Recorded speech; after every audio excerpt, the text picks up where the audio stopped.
Hi everyone, Aaron here for Zollotech, and this week we have a lot to talk about with WWDC 2026's keynotes being confirmed by Apple today. We'll also talk about iOS 27 features, Siri 2.0, iPhone 18 Pro, and much more.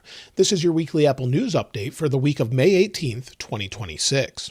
Now today, Apple has sent out media invites for WWDC. You can see them here. And of course, it takes place at June 8th at 10 a.m. Pacific time, like many of us had thought it would. So that's when the keynote takes place. You'll be able to watch that live online. And of course, media will be there that was invited.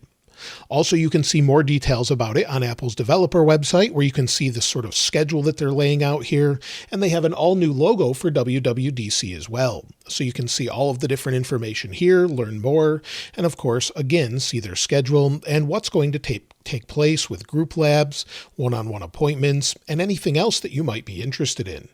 Apple has dropped the price of the iPhone 17 Pro models in China by 1,000 yuan or $138. This is for the yearly 618 shopping festival, and this is normal for Apple to drop the prices for the festival in China to continue to push the adoption of the new phone. So if you're in China, you'll be able to get a discount on it. Now, starting sometime this week, Apple will offer a promotion for those who sign up for Apple Card at Apple stores in the USA. Apparently, if you purchase AirPods Pro 3, Apple will give you up to $249 cash back, according to Mark Gurman. So this deal may be out by the time you're watching this video, but basically they'll give you cash back for the price of the AirPods, making them mostly free, but you'll still have to probably spend that $249. But either way, that's a nice promotion that we really haven't seen before with the Apple Card.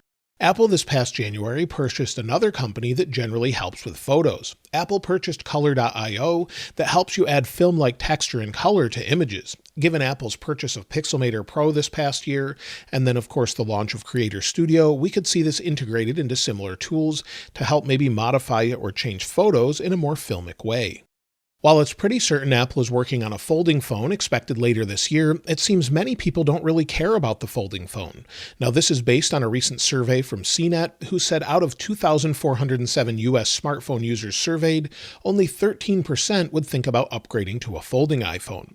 Aside from this, I've run many different polls and things on X and Twitter, and you can see here I ran this just the other day, and currently it only has 192 votes, but only 19% are really interested in having a folding phone for sure, with 61% saying no folding phone and 20% might upgrade. So we'll have to wait and see what Apple has to offer, of course, if it's falling behind, if it's something revolutionary or something different than that. But let me know what you think of folding phones in the comments below, and if you'd be willing to pick one up if it was the right thing. Apple recently had a huge amount of project files stolen in a data breach at Foxconn. The group who stole the files claims to have over 11 million files with around 8 terabytes of data. What the files actually contain are still a bit of a mystery, but since Foxconn manufactures iPhones for Apple, you can bet it does have details of many products, probably future products as well. So whether or not those leak out, hopefully not, because many of us would prefer to have some sort of surprise when it comes to the next iPhones. Google last week introduced some updates to Android, and one major update is that AirDrop will now work on many phones instead of just a few with an updated sharing option. They actually announced this on their blog post, where it says Android makes it easier to share, switch, and connect securely. The feature will now work on more Pixels, Samsung devices, OnePlus, Oppo, Xiaomi, Vivo, and Honor devices. So we should start to see this roll out with Android 17. When it comes to apps this week, well, one thing worth mentioning is Spotify. Many people really don't like this new disco ball logo, and according to Spotify, this is only temporary. So maybe they'll change this in the near future, and while I do like skeuomorphism, this isn't the right version of it. So personally, I just don't think it looks right, and it's something that's just not really up to the level of skeuomorphism we've seen before. And many people seem to share that sentiment, so it looks like they're going to change this back. Also, when it comes to Meta apps, WhatsApp is rolling out Liquid Glass across its app, but many people are not seeing it yet. Let me know in the comments below if you use WhatsApp and if you're seeing the Liquid Glass update. When it comes to weekly Apple deals, well, other than the promotion that's supposedly coming soon for AirPods Pro 3 with Apple Card, AirPods Pro 3 seem to be on perpetual discount. There's also a discount for iPad Air 4 up to $100 off, and discounts on the 16-inch MacBook Pro up to $250 off. So I'll link that along with all the latest deals in the description below. When it comes to future updates, we expect Apple to announce the iOS 27 accessibility features very soon, probably as soon as tomorrow. Based on what we had last year, you'll see that Apple unveiled powerful accessibility features coming later this year. That was on the 13th, just a couple days between Accessibility Awareness Day. So this is something that we typically see every single year, and I would expect it just a few days before, again, Accessibility Awareness Day this year, which would mean probably as soon as tomorrow or maybe Wednesday at this point. So we'll see the first official features coming to iOS 27, and of course I'll have a separate video going over everything to expect.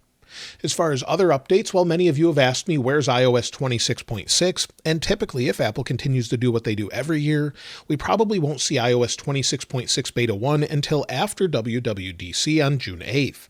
We could see it as late as maybe June 15th or 16th. So that's typically what we see, where Apple is working on iOS 27, and of course we'll see that for the first time on June 8th at WWDC 2026.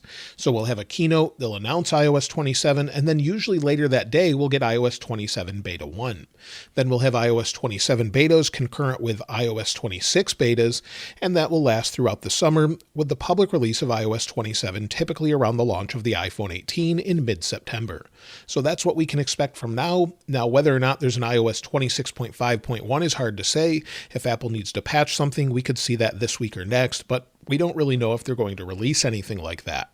They did have some vulnerabilities they need to patch with macOS, which they haven't commented on, and maybe that could carry across to iOS. So again, we'll have to wait and see what they do there.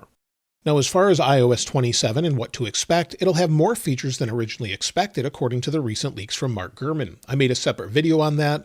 However, the most recent leak is for Genmoji this past weekend. According to Mark Gurman, iOS 27 will upgrade Genmoji with automatic emoji suggestions based on your photo library and commonly typed phrases. He also said this will be optional, so if you want to toggle it off, you can, or turn it on if you want those suggestions. So again, you would go into your messages, and then within your messages, go to the plus button here, and then go to Genmoji. Then you can create Genmoji based on whatever you'd like, and of course, maybe many people are not using this. I rarely use this, but if it gives suggestions based off of things in your conversations, that could possibly be fairly helpful. Siri is also said to be gaining a standalone chat app. I've talked about this before, but now according to Mark Gurman, the Siri update for iOS 27 may be labeled as a beta and may have a toggle to use updated beta versions. This is what we typically see when Apple introduces new features, just like they did with Apple Intelligence. However, I really hope they don't do this, as that will show that they're not that confident in their new Siri update. So Siri 2.0 may launch in beta, however, we don't really know that for sure. So we'll have to wait and see what they make a decision on as far as that, whether or not the beta label stays throughout the summer and then goes away once it's released to the public. That would probably be the best route. Now, the Siri chat app will also have an auto-delete chat history to keep the focus on privacy, according to Mark Gurman.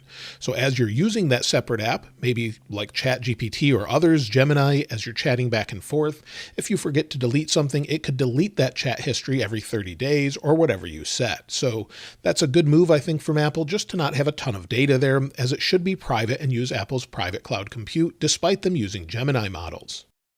Now, when it comes to updates within macOS, we've heard a couple things from Mark Gurman. Apple is planning to refine macOS Liquid Glass this year by fixing some of the issues with the shadows and transparency.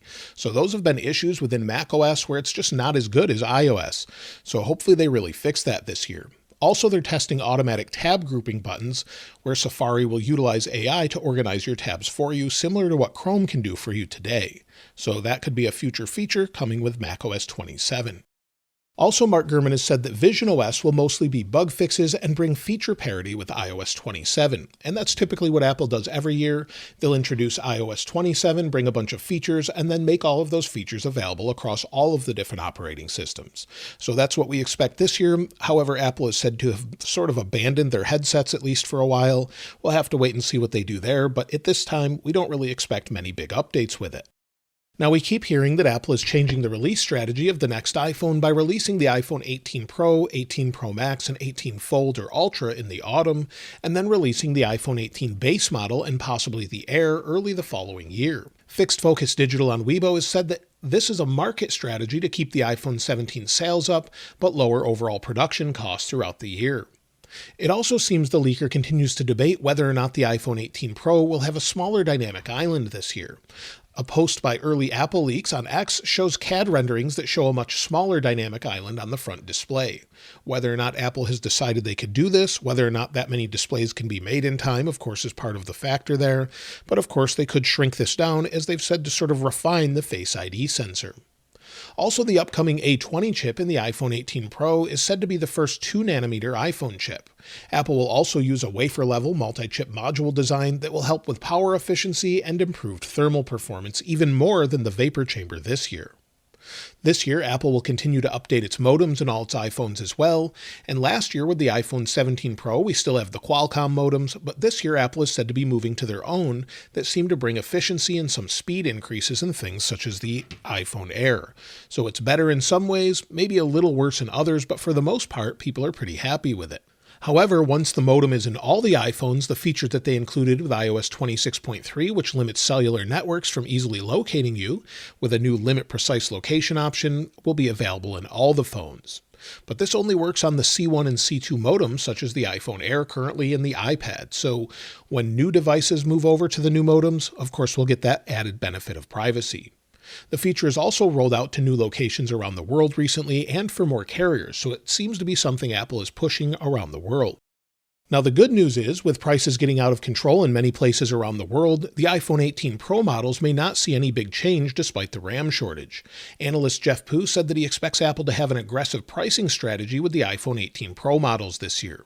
What this means specifically, we don't know, whether it's a slight price increase, possibly even a decrease, which I doubt, but either way, I would expect it to be right around the cost that it currently has. Maybe they'll get rid of the base model. We don't really know their strategy just yet, but at least it seems like we're not going to get a huge price increase, according to him.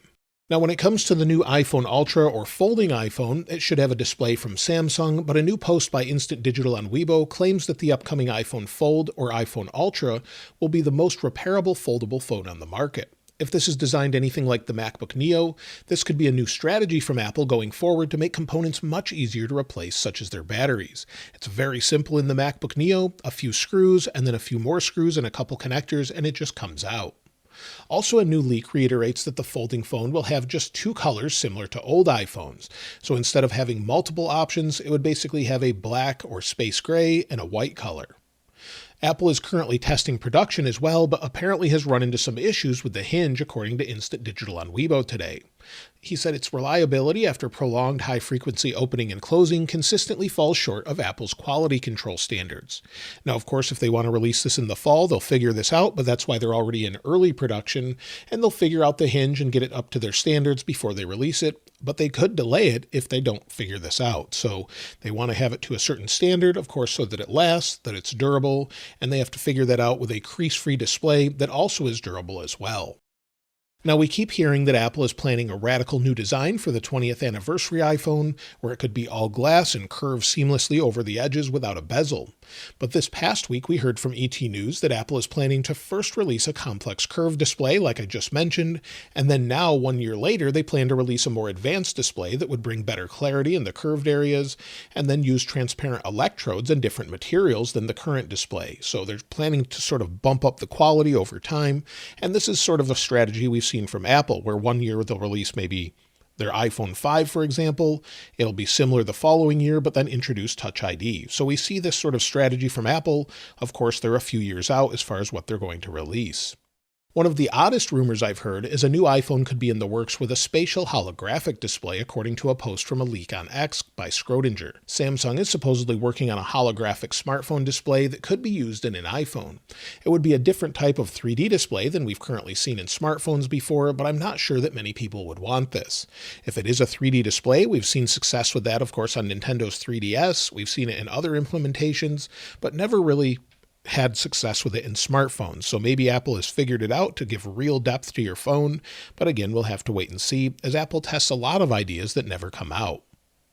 Now, Apple is working on one other thing that seems a little bit odd as well, that's probably in the prototype stage, and it seems they're working on a pendant with a camera, according to Mark Gurman. Maybe something similar to an AirTag with a camera in it and battery, maybe a microphone and speaker as well, we don't really know, but this would be a new wearable that could be much like the AI pendants we've seen before, but with Siri and Apple Intelligence, of course. Hopefully there's more to it than that, or something unexpected, but this would be sort of a new product line possibly. However, we've heard that the AirPods were supposedly getting camera cameras as well, and with those cameras, it seems to make more sense just to use your AirPods if it's going to have the same functionality as maybe a pendant that you wear. But the next AirPods Pro, or maybe AirPods Ultra again, if Apple's sort of changing all of that, will have those cameras like I mentioned, and apparently they've entered advanced testing phases. So the design is almost complete, and maybe we'll see those released to the public maybe later this year. The cameras are said, though, to possibly look at the outside environment and then help you understand that, where you could ask questions, get directions, and things like that. So again, I'm not sure anybody really wants that, but we'll have to see what Siri 2.0 really offers and what Apple Intelligence really has if Apple finally releases it this year. So that's everything this week for Apple News. I'm looking forward, of course, to seeing what iOS 27 has to offer and what the accessibility features have to offer. But also, one thing I'm really looking forward to is something I didn't mention in the video already, and that's an updated MacBook Pro, maybe with an OLED display or tandem OLED display. So something like that is what I'm looking forward to later this year. And of course, all of the future products, and to see really what John Ternus is up to once he takes charge of Apple. Let me know what you're looking most forward to in the comments below, and of course I'll link this wallpaper in the description like I normally do. If you haven't subscribed already though, please subscribe, and if you enjoyed the video, please give it a like. As always, thanks for watching. This is Aaron. I'll see you next time.